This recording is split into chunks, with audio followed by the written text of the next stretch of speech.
मित्रांनो, big boss Marathi चालू झालेलं आहे आणि पहिल्याच दिवशी आपल्याला जे नको आहे ते बघायला भेटतंय. थोडा रटाळ विषय वाटतो मला, पण मुद्दामून पब्लिकला काहीतरी ऐकावं, काहीतरी भेटावं, काहीतरी ठिणगी पडावी, त्यामुळं हा विषय काढला जातोय असं मला वाटतंय.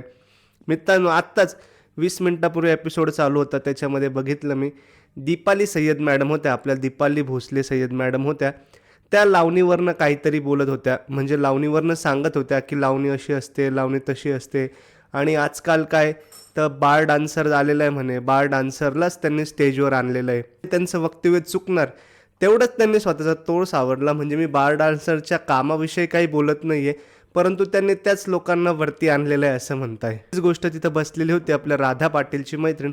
तिने थोड्या वेळाने जाऊन राधाला सांगितलं की दीपाली सय्यद मॅडम अशा अशा तुझ्याविषयी बोलत होत्या. म्हणजे इनडायरेक्ट तुझं नाव नाही घेतलं, परंतु प्रोफेशनवर बोलत होत्या. आणि त्यावर राधा पाटीलने रिप्लाय दिला की मी त्यांची खूप इज्जत करत होते. लावणीमधनं आलेलं आहे, डान्समधनं आलेलं आहे, त्यामुळे मी त्यांची खूप इज्जत करत होते. मी अजून एक आठवडा बघणार आहे आणि जर नाही तर मी फुल ऑन देऊन टाकणार आहे, अशा भाषेत ती बोलत होती. आणि एवढं बोलून डायरेक्ट रडायला लागली ती.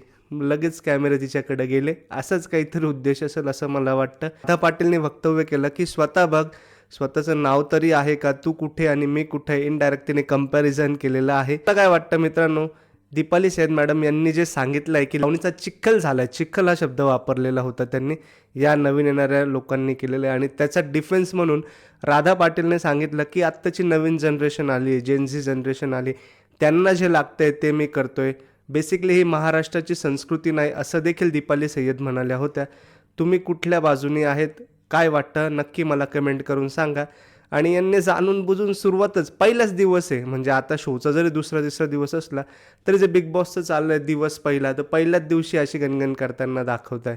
नक्की कमेंट करून सांगा मित्रांनो तुमचं मत काय यावर. बघत राहा आपल्या मराठी बिग बॉस आणि आपल्या इन्फॉर्मेटिव्ह गणजी चॅनलला सबस्क्राईब देखील करा.